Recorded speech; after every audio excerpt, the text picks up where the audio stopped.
to another episode of Cross Gen Sisters. I'm Chantal, the younger sister.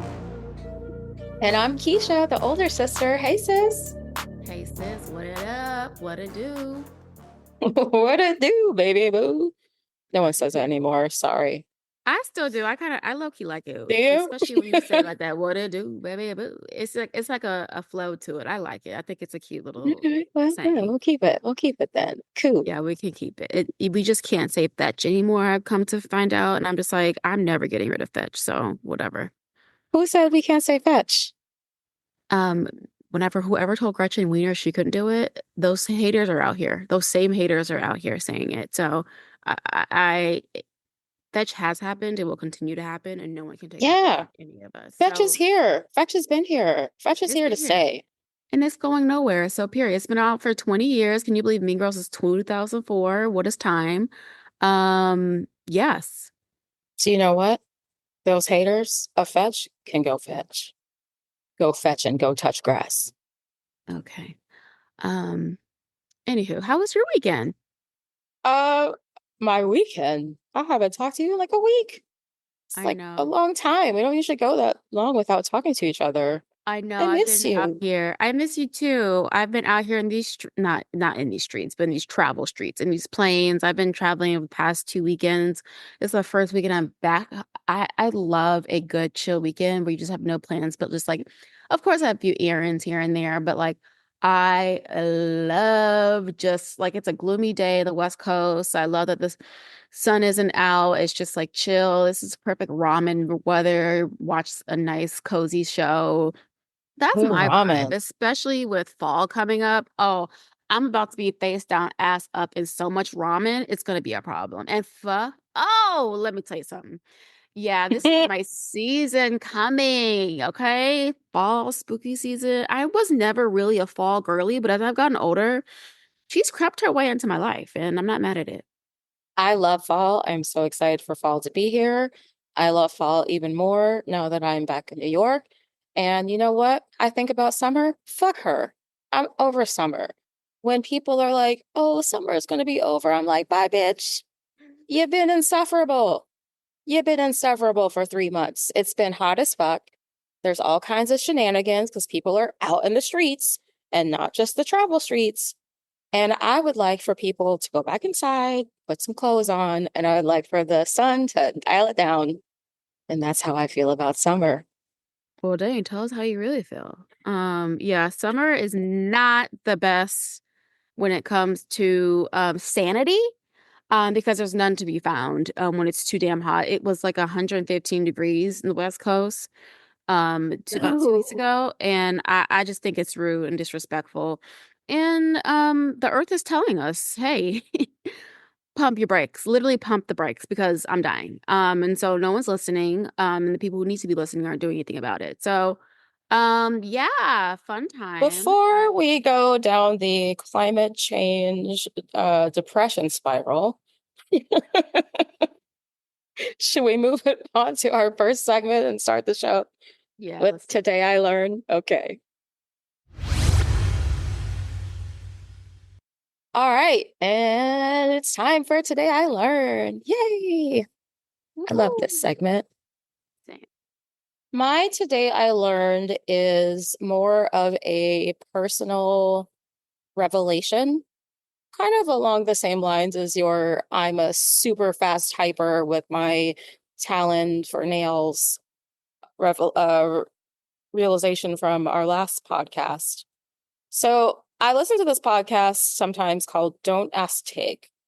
And it is a podcast hosted by a comedian named Tig Notaro.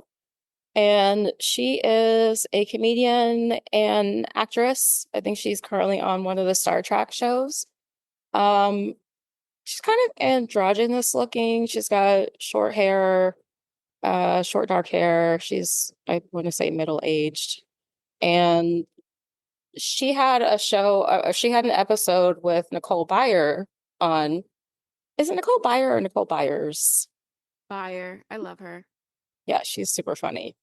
So the conceit of this podcast is she interviews a celebrity, it's usually a comedian, and then listeners send in um, questions asking for advice.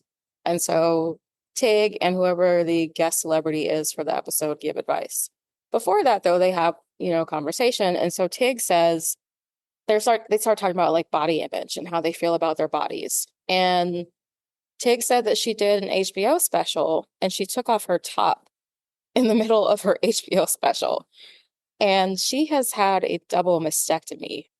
And from what it sounds like, I don't think that she got implants. So I think she just has like no breasts anymore. And she said to Nicole that she has scars across her chest. And she said about why she decided to take her shirt off. She said, I did that because I thought it would potentially empower people. Because I know I was scared to have scars on my chest. And when I realized that scars just mean that my body healed, what's wrong with that? There's nothing to be scared of. There's something to be excited and proud of.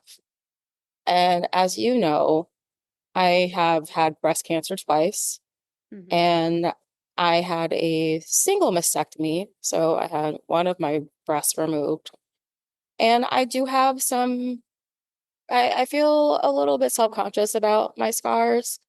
And to be quite honest, there's some asymmetry there because when you take one out and replace it Yeah. with something fake, it's not going to be, exactly the same. And I really appreciated um, having an opportunity to reframe my perspective, excuse me, about my scars. It means that my body is healed, and I should really be more appreciative of that because it's not nothing. Mm, Not everyone heals. Not everyone even gets a chance to talk about healing. yeah. And so I would like to see these scars and this asymmetry and look at it as like, wow, I have been through a lot. My body has been through a lot and I'm healed. So I thank Tig Notaro for that. I think that is so powerful and so vulnerable and intentional because it is truly a sign that your body is healed and it also shows what you've endured and overcome. And I think that, as someone who has also had surgeries, who has scars, I know what that is like to kind of have this body dysmorphia or body image issues. It's just Right. like rewriting that narrative of what, hey, this is what you went through. Look at you on the other side of it, healed. Like, to your point, there are many people that we know personally in our family or in our friends who haven't had the chance to do that or can't do that. And so for us to be able to have the privilege of being able-bodied people in this crazy world, I think sometimes we take it for granted. And I think that that's a beautiful reminder. And I think that it's like the saying, you grow through what you go through. And I think that those scars are evidence of what you've gone through and what you continue to persevere through. So I think that's very powerful. I'm glad it resonated with you. Yeah, it What definitely what did. so what's your today I learned? My today I learned is actually something I shouldn't be too surprised about, but I am surprised about. Did you know that we just celebrated 50 years of women being able to own their own bank accounts? I didn't know it was exactly 50 years, but I knew that it happened at a very way too fucking late in time period. Yeah. Whenever people have these conversations, they're like, "Oh, my granddaddy and her and grandmama stayed together for 60 plus years." All about, yeah, because she could have opened a goddamn bank account. You think she would have been with Charles' crazy, narcissistic, abusive ass if she could open her own bank account and get her Hmm. own coin? What you mean? 1974? You've got to be kidding me. Like, not even during the civil rights movement. You mean to tell me they was marching and they couldn't even go to the goddamn Chase Bank? What you mean, Martin? I can't go get me some $10 out the bank account. That's insane. I'm marching and I can't even, like, I'm sorry. You need to tell me 1974 is when, hold on, let me see who the damn president was in 1970. Who was the I president? think it was Gerald Ford. You're right. Gerald R. Ford. Okay, yep. And he pushed, okay, 38th president of US. He came after Nixon. You know what?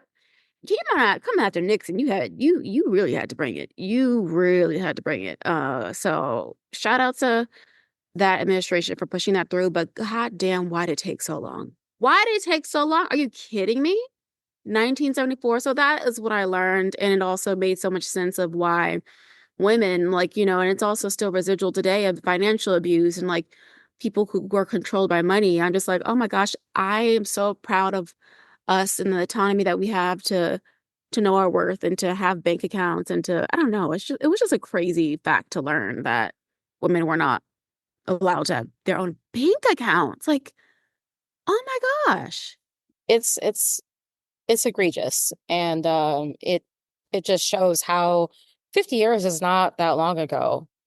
Nope. It's just before I was born, basically, women got the ability to have their own bank accounts and have their uh credit cards without having a man co-sign for them. Exactly that too. Having the cosign of man, they could not even do it. They had to have either their fathers or their husbands sign it for them, which And is like, wow. so our grandmother on our paternal side told me once about how she struggled to find an apartment when she was a single mother with two little kids in the early 60s. Because not only was she a Black woman, she was a single Black woman in a time when, and had children in a time when women were still pretty looked down upon for being single and having children, regardless of what the circumstances were that led to that. And so she had a hard time finding an apartment. And it's like, it is hard enough to find an apartment in New York, period. And then try adding to that, like, you're going to have the racism, you're going to have the misogyny, you're going to have the misogynoir, you're going to have just all kinds of obstacles in your way. And she persevered and was able to get an apartment. And that's one of many reasons why she is someone I look up to. But yeah, shout out to women. We are constantly overcoming all across the world. Okay. Crazy. Shout out to women. We run this mother. Well, literally Mhm. soon we're about to run this mother. It's time for Pop and Jen. So we're going to try something a little different this week, and we're going to try some quick hits in the Pop and Jen world and run down some of the stories that were bursting out of the seams in the news this week. And I'd like to hear you weigh in, sis. Yes, let's So do it. first we have the return of 911 on ABC. And I hear there are some funny clips going around on TikTok of the premiere episode. Have you seen that? I have not. Has the episode premiered yet? It hasn't, I don't think it's premiered yet. I think it premieres soon. Okay, so And it's like a teaser. it's a teaser. And I was having a conversation with some coworkers who don't watch the show. So there's two of us who watch the show and two of us who don't. And they were just like, what is happening on this show? And one girl said, I only know what's going on in the show from clips on TikTok. I've never seen the show.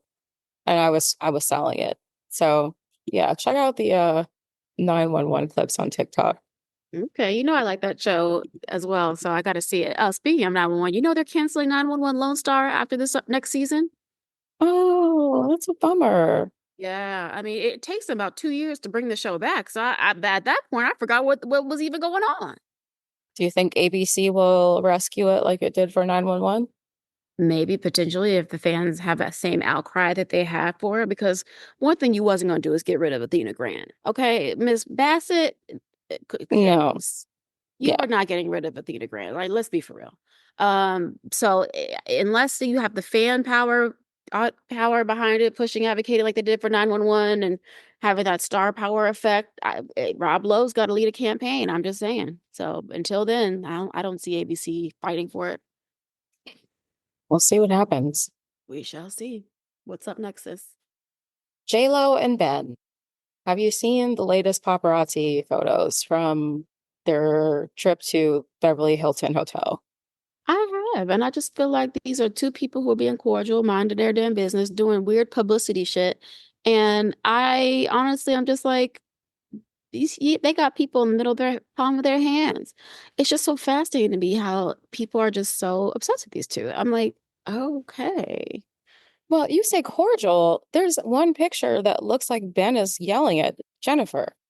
Like his Oh, body language is like turned, his body is turned to her, and he's got his hand like in the position where if you're saying like, what the fuck, just, exclaiming.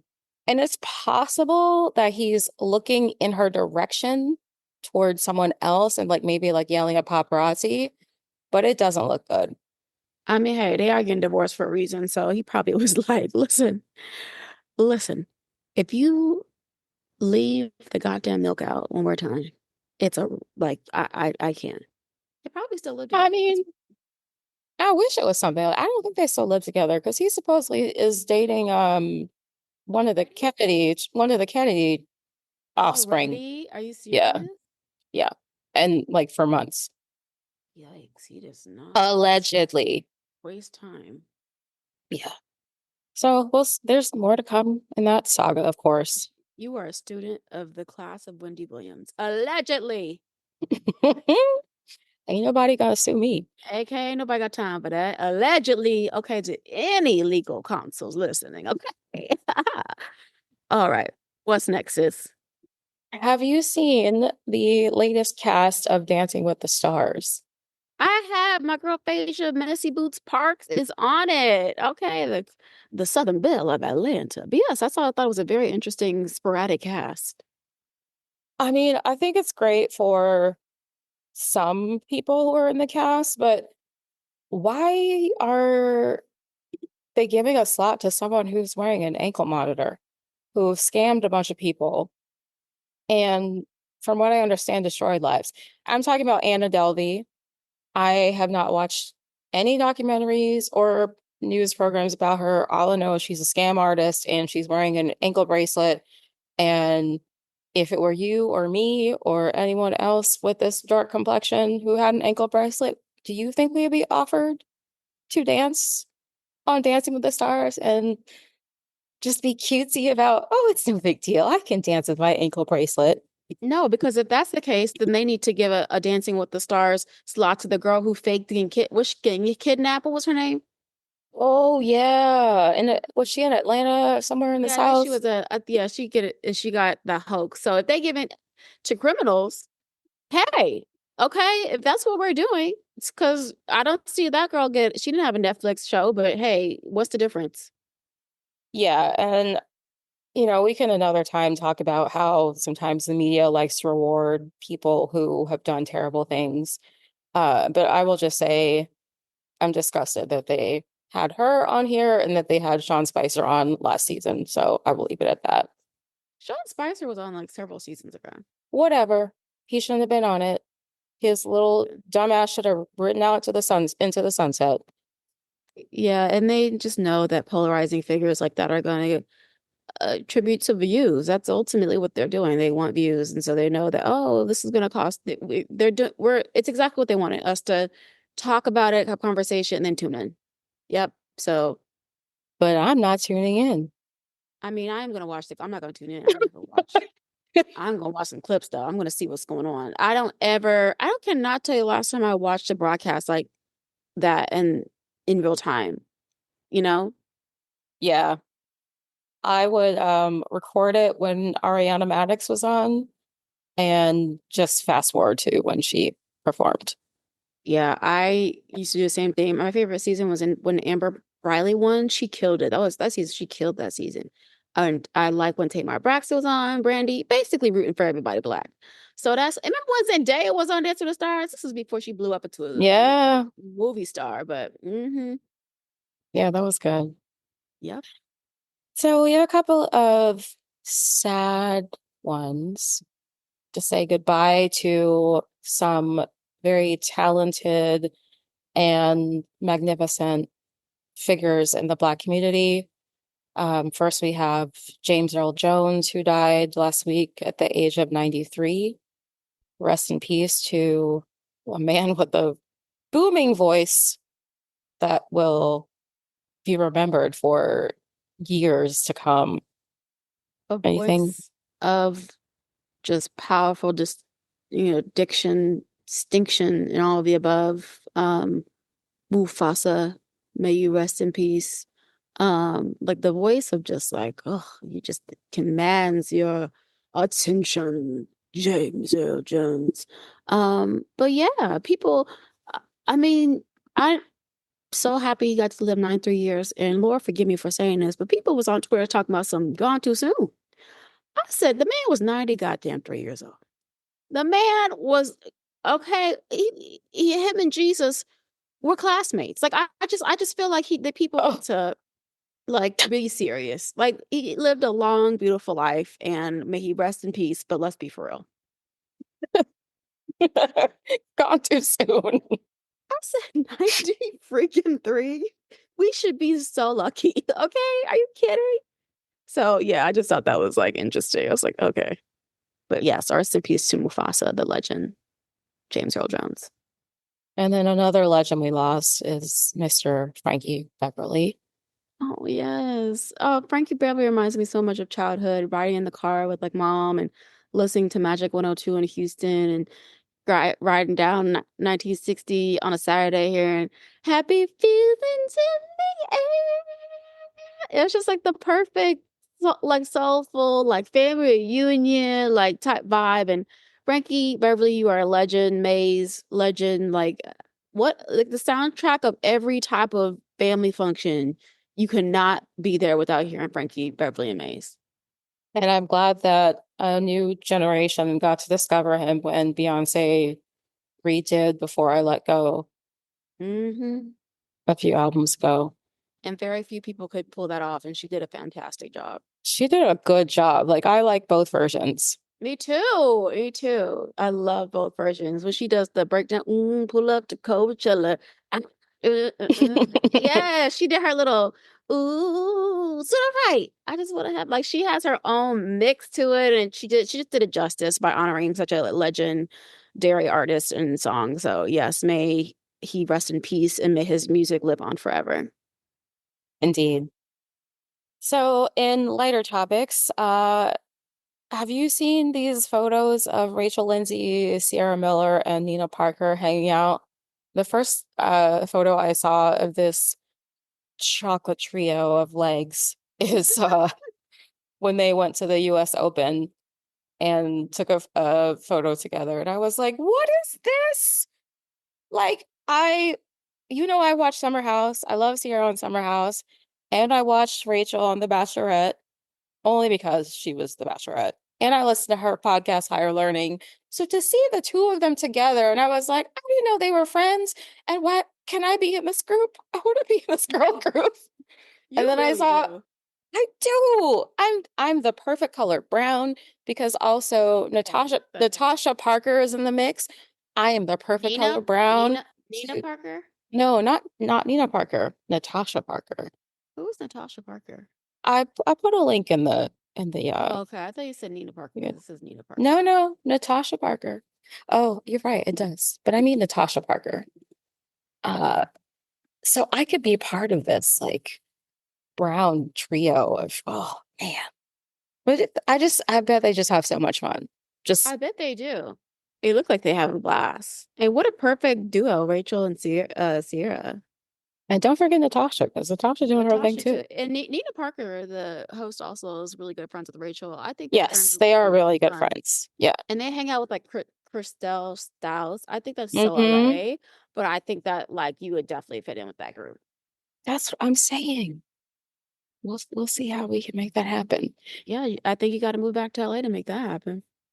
Anyway, speaking of Instagram, how do you feel about them increasing the number of slides in carousel from 10 to 20? I'm on the fence because one point they have not opened it up for me. I can only still do 10, so boo.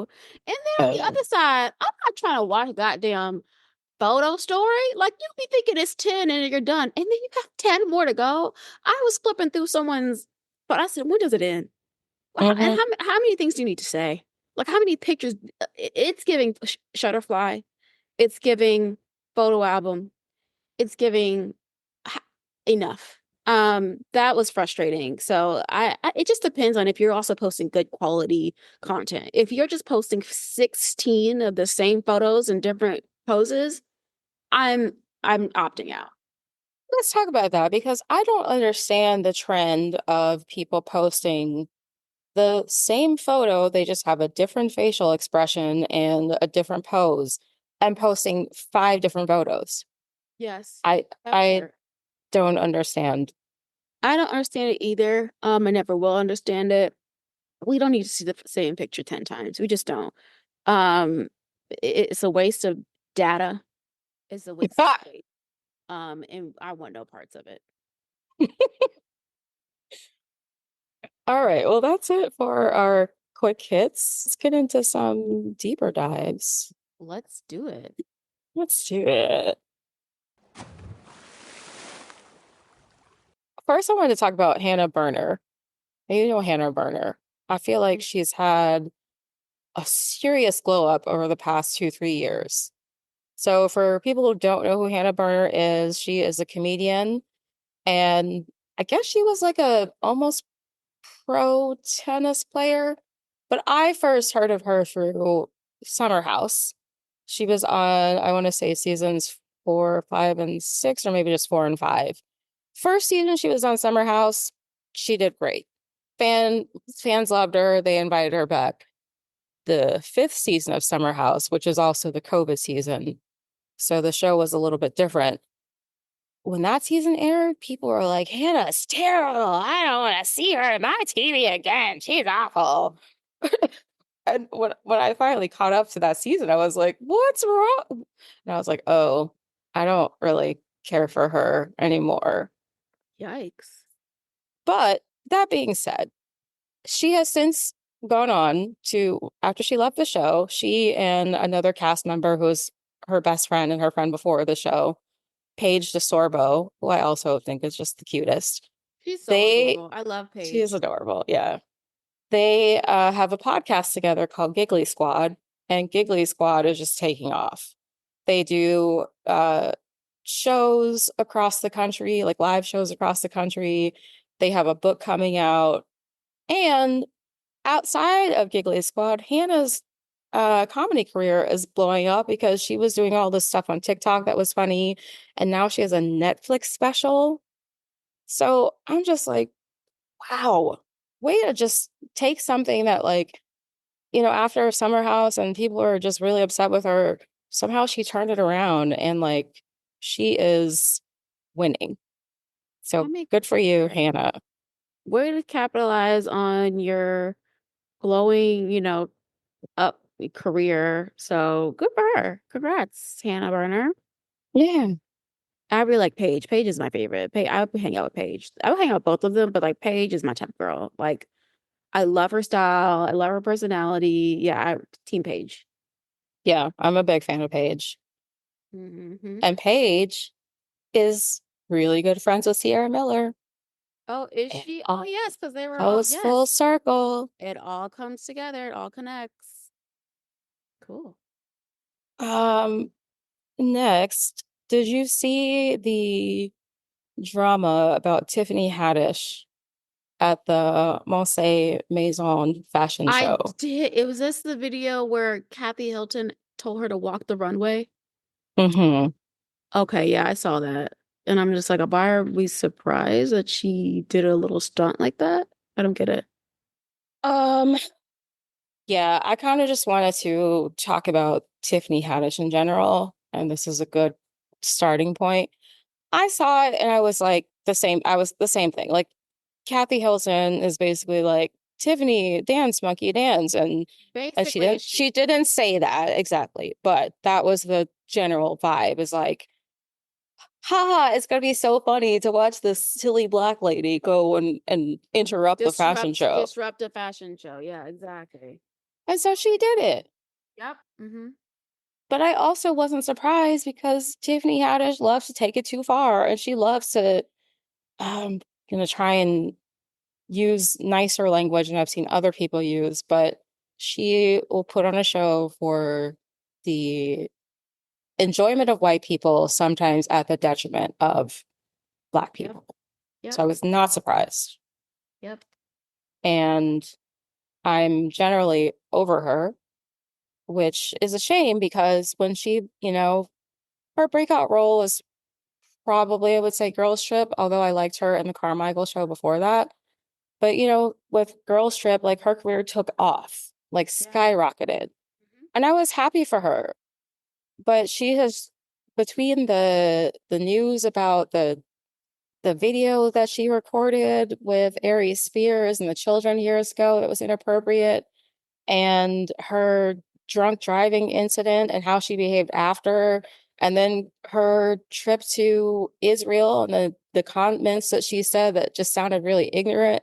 I'm over her. I like way to take a career that is going really well and just drive it into the ground. Honestly, for the amusement of white people, it's crazy. I agree with you. I used to think she was funny. Like Girls Trip, loved her energy, personality. She was a breath of fresh air. But then she just started showing her ass, literally. And just the stuff that Hmm. she'll say. And I'm just like, oh gosh, like it's not giving. And I'm not a fan. So anything I see her do, when I saw this, I said, oh, what antics did she do now? Like, what is it now? That's all I kept thinking. Yeah. But yeah, not surprised. Not surprised at all. All right. Well, that's enough of me talking. What do you have this week? So just two quick things. I could have put this in quick hits, but I actually want to talk about them in more detail. So Beyonce recently had a GQ interview where she talked about basically a few of her favorite artists that she's listening to. She listed Chappell Roan, Sabrina Carpenter, Victoria Monet, Glorilla, Doechii. And I just want to say, me and Beyonce are the same person. We listen to the same music. Um, Uh, did I miss when you started listening to Chapel Roan? so we're gonna get there. We're gonna get there, Okay. but not All right. but not yet. Sorry. Go ahead. Um, yeah, so I was like, me and Beyonce have the same playlist. I love that for us. And I just thought it was because we don't never hear her do interviews. She never talks. She never talks to us. Only time she talks to us is sometimes on our Instagram captions. I mean, she's I saying know. thank you for the birthday wishes or buy my whiskey. That's when she talks to us. And so when This was huge. this was huge. I'm like, oh my gosh, like, whoa, Beyonce's talking to us. So I love the interview. Did you get a chance to check it out?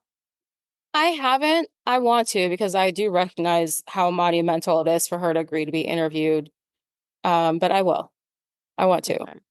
Cool. And then outside of that, I want to talk about the VMAs. The VMAs that I did not know. I knew about it only because of Megan Thee Stallion. That's the only reason why I knew about it because she's hosting it Same. and because she kept Same. posting. If I did Yes. not see Megan Thee Stallion post about this, I would not have seen that there was a random VMA award ceremony on a Wednesday. What the hell?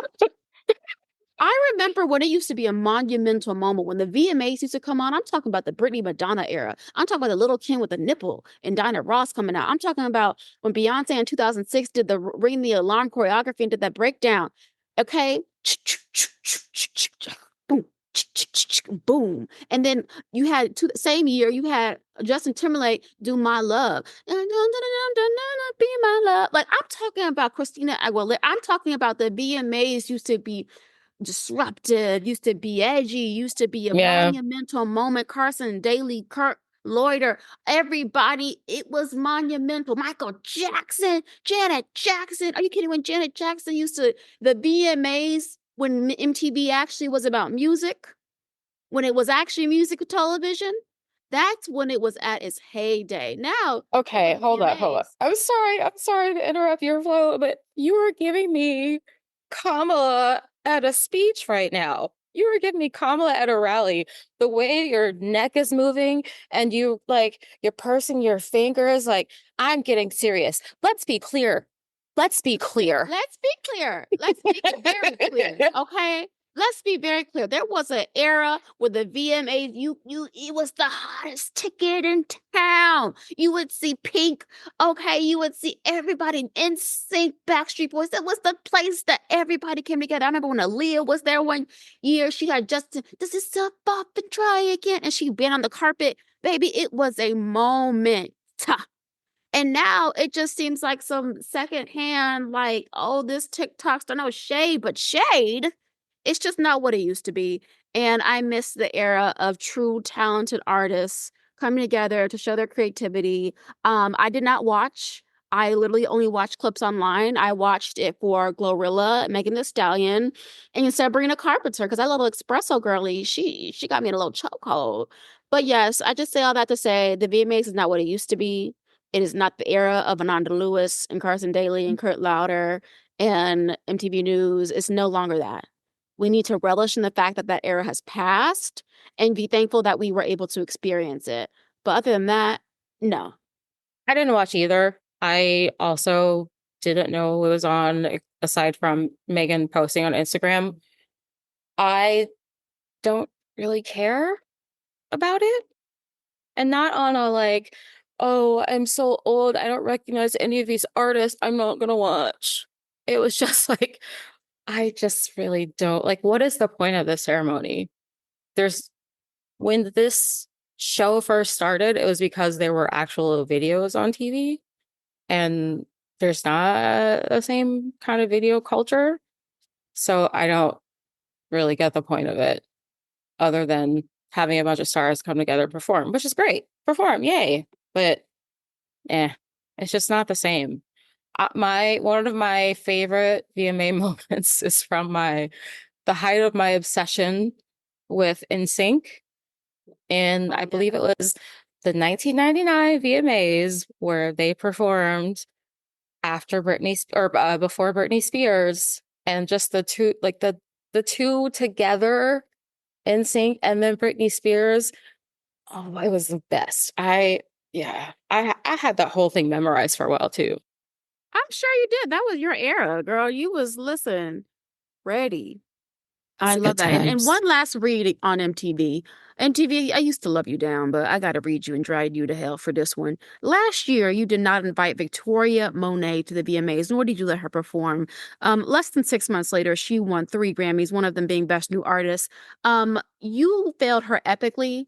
I'm sure you probably extended the invitation to her this year, and she probably said no. Didn't see her on the carpet, didn't see her at the award show, and she should have performed, having two of the biggest songs of the year with On My Mama and All Right, and two of the arguably best music videos of the year. And therefore, you still allowed Sabrina Carpenter to perform, who, i.e., has been out for several years. But it's the same thing that stands. Victoria Monet is not new to this. She's true to this. She deserves the respect. Put some respect on her name. And you should be so lucky that she would step foot on your stage. Okay? Put some respect on Victoria Monet's name. She continues to rise. And MTV, you lost out. You missed out. You're going to have to eat your words. Boom. Bang. Bam. All right, y'all. It looks like it's time for On Our Screens and Through Our Earbuds. All right. This week for Honor Screens, there's a couple of things I want to talk about, and I know this is on your list too, so we can share our reactions together. Natasha Rothwell and her new show, How to Die Alone, which she created and stars in and writes on. Go. My thoughts? Hmm. Well, first and foremost, when I found out that this show took her over 8 years to create and get off the ground and to get out in the world, that is the ultimate lesson in patience and perseverance and intentionality. And what is for you will come when it's supposed to. So that aside, oh, this show is a breath of fresh air. Her being a full-figured Black woman, feeling othered, not feeling seen. I think she does a perfect job of showing the balance of between being lonely and being alone. And I think that she shows Hmm. the duality of what it's like to exist in a world where you're around a bunch of people every single day. You can be at work, what have you, but with the feeling of going home alone and feeling alone in your own world, like you could literally have all your friends around you, what have you, but you could still feel so alone in your head and your environment. And so I think that she does a great job of really capturing that, and also like there are so many episodes that go a little low-key triggering, like the episodes where her and her friendship, having a narcissistic friend, having, feeling unseen, having issues with her partner, not letting her partner love her because she didn't love herself. Like there are just so many raw moments. Of course you have that humor. I'm not going to give it away, but it's also in the trailer, or a teaser rather, where she the scene, I think it's the first episode where the damn TSA person tackles her. I was screaming. I was screaming. I was She, screaming. There's so she's much physical comedy in this, and there's another scene where she does like this break dance where she's like high as hell on Percocet. the drug induced Yeah, the drug induced. That was dance scene. the dance. It's just so she just does a great job of having the duality of it's a dramedy. I think it's a dramedy, and I think that she does a great job of showcasing the different experiences of being a Black woman in society. And on top of that, her being a full figure Black woman, just seeing that from her gaze and seeing how she's grown over the year as a creative, as a producer, and as an actress. I love the show. I think it's fantastic, and I want nothing but success for her and for the show. What did you think? Were your thoughts? So I should probably backtrack and just give a summary of what the show is about. So this is the Because IMD. I just jumped the hell in. I love the show. So yes, please explain. This is the description from IMDb. Melissa is a neurotic, fat Black woman who has never been in love, but after a brush with death, she refuses to settle for anything less than the life she wants, leading her to become that bitch no matter what. And I think that does kind of capture the essence of the show. I'm only of the I think 5 episodes have aired. I'm only 2 episodes in, but I was dying laughing at the drug-induced dance sequence. And I like that I like the vibe in general. The show has a good feel. I The like style, yeah. yeah, I like the style. There is, of course, a handsome man who is appealing and seems like he will be the source of trouble. Which one? Uh, Actually, good point. There's a few, so that works well. Mm-hmm. There's great music. I think the Melissa character is someone you can root for. And it is a dramedy because it's not. There are definitely goofy, laugh out loud scenes, but it also has heart and character depth and the kind of depth that you don't often see, as you said, with a Black woman and a full figured Black woman. Like she has feelings that are everyday relatable feelings about wanting to have a life that she finds fulfilling. And I love it. And then as a bonus, there's a cute fluffy dog on the show. So He's a yay. cute dog. It's a really freaking cute dog. I was like, oh my gosh, his eyes, his fluffiness, so freaking cute. I would have sidebar this before we move on and say, um, fuck that guy who plays her best friend. I hated him and How to Get Away Oh. with Murder as Oliver, and I hate him as Rory in How to Die Alone. So, and How to Get Away with Murder, How to Die Alone. How about you kiss my ass? I don't know that actor's name, but I cannot stand him. And every time he's on my screen, I just want to, oh. But anywho, those who watch this show, you'll see what I'm talking about. I cannot stand him. I'm sorry, not sorry. I cannot stand him. Sounds like he is doing a great job of acting because he Yeah, really has yeah. you hating his characters. Very much so. And I thought it was just me, so I scoured Twitter and they're like, why does this guy always like, play a character I hate? I said, thank you. Oh my gosh, get out of here. But yeah, that's just my final thoughts on that. Yeah. All right. Oh, and the last thing I wanted to say about Natasha is I I'm really happy for her that this show exists because she has worked for a long time in Hollywood. She Hmm. also wrote for Insecure and was obviously one of Issa's friends on Insecure. And she wrote for Saturday Night Live for at least a season. So she is funny. She's got the chops, and I want the show to do well. So good luck, Completely agree. Natasha. Yes. Good luck, Natasha. You deserve all the great things. And then on a completely different note, have you ever watched Ozark? I have not, but I've heard about it. Yeah, I've heard about it too. And for some reason, I just didn't watch it. I think it just, no one ever said anything about it that really drew me in. But as I mentioned, I listened to the Smartless podcast, and Jason Bateman is one of the hosts, and he is also a star of Ozark. So they talk about it enough where I'm like, fine, I will freaking watch Ozark. And it is as good as they say. Uh, Basic synopsis of the show is about a middle class family from Chicago. The dad's a financial planner, and he is also a money launderer, laundering money for a Mexican drug cartel. And opportunities within this illegal um, endeavor lead them to move to the Ozarks. And it reminds me of Weeds. If you ever watch that show, it's just a little less quirky, whereas Weeds was like kind of funny and humorous. This is a little bit more serious, but it's really well done. There's great character development, and there's a reason why between Jason Bateman, Laura Linney, and Julia Garner, they have won so many Emmys and Screen Actors Guild Awards. And also, Jason Bateman directed like almost 10 episodes. He won a directing Emmy for that as well. Wow. So I really recommend it. I'm almost done. I really did binge almost all 4 seasons in the course of 2.5 weeks. So Damn. Okay. I gotta check this out.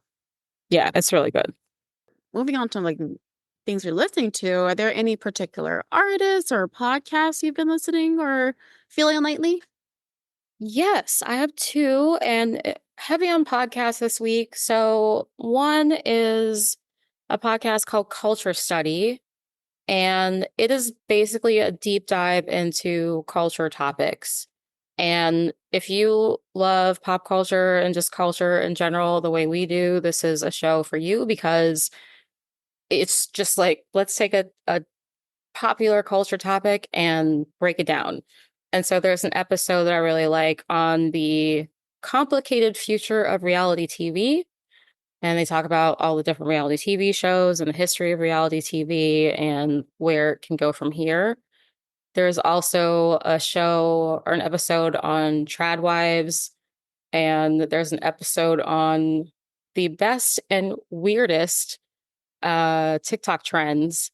And then a really interesting one where they spend like 45 minutes just breaking down Ben Affleck's career and his like his ascent in Hollywood and how he is in public. I was like, I didn't know that I really could listen to 45 minutes of talk about Ben Affleck, but it was actually really good. So yeah, I highly recommend that.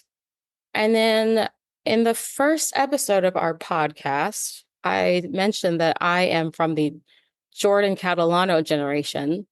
And you were like, who's that? It sounds like, I don't even remember what you said. It was something highly offensive to the Gen Xers of the world and the Xennials. Uh, but I also didn't realize that My So-Called Life, which is where Jordan Catalano comes from, came out 30 years ago. So it came out in 1994. And there's a podcast called Prestige TV Podcast, and they had an episode where they talk about my so-called life and its impact on pop culture. And I didn't realize how, for a show that lasted 1 season, how many shows basically like cribbed their style or learned from my so-called life. And yeah, if you're a fan of TV history, I would totally listen to the Prestige TV podcast. I love Thoughts? that. I love that. I've heard you talk about this show before. I did not know it was only one season. Damn, talk about impact and longevity. That's really dope. Good for them. 30 years. Okay. I have to check out this show. Will I check out this show? Probably not. But I love that you love it so much.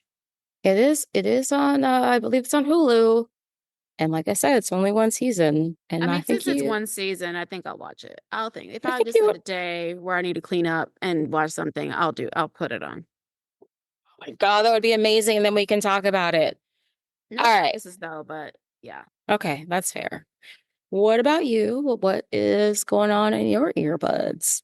Well, I am in my music bag. You know, I like my hip hop, my R&B, hip hop vibe. This week I get like hyper fixated on songs and I have to listen to it. And I'm not even joking, like all day, multiple times a day. It's just a thing. So my top for this week are Know Better. It's Kehlani. It's Why You Wait Too. It's from her encore of her album from a few years ago. It is featuring Lil Mo. It's a sample of her song. I forgot what's the name of that song, Little with Lil Mo. Dun, dun, dun, dun, dun, dun, dun. I I'm think it's drawing a super. blank. I think it's Superwoman. I think it's Superwoman. Yes, I think it's a sample of Superwoman. But anywho, it's a song called "Know Better" featuring Little Mo and Vince Staples. And what I love about it is that Kehlani's paying homage to the song by having the original artist on it. I think that's brilliant. I think it's very smart, and I just think that's how you do a remix. That's how you do homage to. Oh, so it's not a sample. Like they actually have Lil Mo come back and sing her. It's not her song. It's like a remix or a redo of the song with Little Mo on it. That's Really, awesome. I love it. yeah, I love it too. And so I think that's how you should do a lot of these songs, or if you're going to redo or sample someone's song, have the original artist on it. I think that's just a Yeah. perfect playbook. And so I think the song, and Vince Staples, he's my little cute little Long Beach crush. He's cute or whatever. But I just like the song, and I'm not joking. I listen to it every day. It's just so fun. A beat reminds me of the 90s, and I just love Kehlani's voice. It's just perfect. And so highly recommend listening to that. And then this is what I was going to talk about. Chapel Roan. I was riding in the car, and I know that you like her. And I didn't know it was her when I was listening to it. And the song Good Luck Babe came on. And I'm thinking, oh, okay, this is a cute song. And I went to see who it was, and it was Chapel Roan. I said, I see what you're talking about, Beyonce. You're onto something here. And so I liked her voice. It's very Hold up. I see what you're talking about, Beyoncé. Yeah, I appreciate your recommendation. I Beyonce co-signed it. I said I really need to listen to this now. that's The Power of B. wow, that's cold-blooded. I normally listen to most of your recommendations. It was just the urgency and the timing. The timing in which it Okay. happened, it just came on the radio. And so I was like, oh, Beyonce, you're wise one. Okay. But I really like Good Luck Babe. And I thought about, wow, Keisha was right. This is a really good artist. She gives me There we go. yeah, she gives me Cyndi Lauper vibes. And I really like that for her. So yes, I like her. And then two more songs. Fiend. I think I've mentioned this already on this podcast, but I don't Yes. care. Well, I'm gonna mention it again because it's another one of my hyper fixation songs that I listen to every day because it gets me turned up, it gets me crunk. Okay. Bing, bing, bing, bing, bing. I love it so much. It's my turn up song. I love it. I love to get ready in the morning to it. I listen to it at work to wake me up. I listen to it when I get home from work. I listen to it before I go to bed. I love this song. What does it mean? What does fiend? Fiend means you're a fiend of like you're craving. It could mean different. Oh, okay. So like fiend, like I'm thinking. Like it could be either you're fiending for something like slang, like what is it in slang? It means to be, it's like addicted to. A lot of fiends are people who are addicted to drugs and other substances. That's what a fiend is. A fiend technically is that. And so some people could be like, I'm a fiend for your love, or I'm a fiend for gaming, I'm a fiend for nachos, I'm a fiend for pizza. Like I'm addicted to it. I'm addicted to it. That's what a fiend is. Addiction. Okay. And so So I don't it's know. I'm not it a fiend sounds for like nothing but the Lord. Okay. That's what I'm a fiend for. Okay. oh Lord. So speaking of Lord, I just so now that you say this, I can't stand when people misspell words on purpose. If it's fiend and it's supposed to be based off fiend, it should be F-I-E-N, not F-E-I-N. That's just my pet peeve. Go ahead. But I'm glad you like the song. I'm glad it makes you happy. Now that we did this word, not okay. I'm Okay, listening to song divide. I'm not listening. Oh, what is this me? but Let me hey, get out. hold on. So I just typed in Google F-I-E-N. The first result that comes up is from Reddit and it says, yo, WTF. It's fiend or fiend. And it's F-E-I-N or F-I-E-N. And this person is also upset about the misspelling as I am. So, Oh my gosh. Take a yeah. number. But anyway, All right. my next and last song is Taylor Swift by A$AP Rocky. It's just a really nice. It's so Harlem. It's so New York. It's very much swaggy. I like it. It's very much ASAP. So yeah, I like that song. It's really good and dope. And it's spelled TAILORSWIF, Taylor Swift. And I think it's really cute. So yeah. Okay. I haven't Another listened to it yet. yeah, that's another bop. But yes, that's what I'm listening to. All right. I have a couple new songs to check out. Sure do. Once again, we have reached the end of our episode. It goes by so fast. Sad face. It really does. Time flies. So we'll be back in 2 weeks. You can follow us on Instagram at CrossGenSisters, and that's a great place to go to be notified of new episodes and see our recommendations and other fun stuff. You can also email us at crossgensisters@gmail.com. And we would love it if you love this podcast and want to help us grow it. Please follow, rate, and review us on Apple, Spotify, YouTube, or wherever you listen to podcasts. And please tell your sisters, your brothers, your friends, your cousins, your coworkers, all your loved ones about us. Thank you for listening. Bye. Love you, Chantal. Love you, Keish.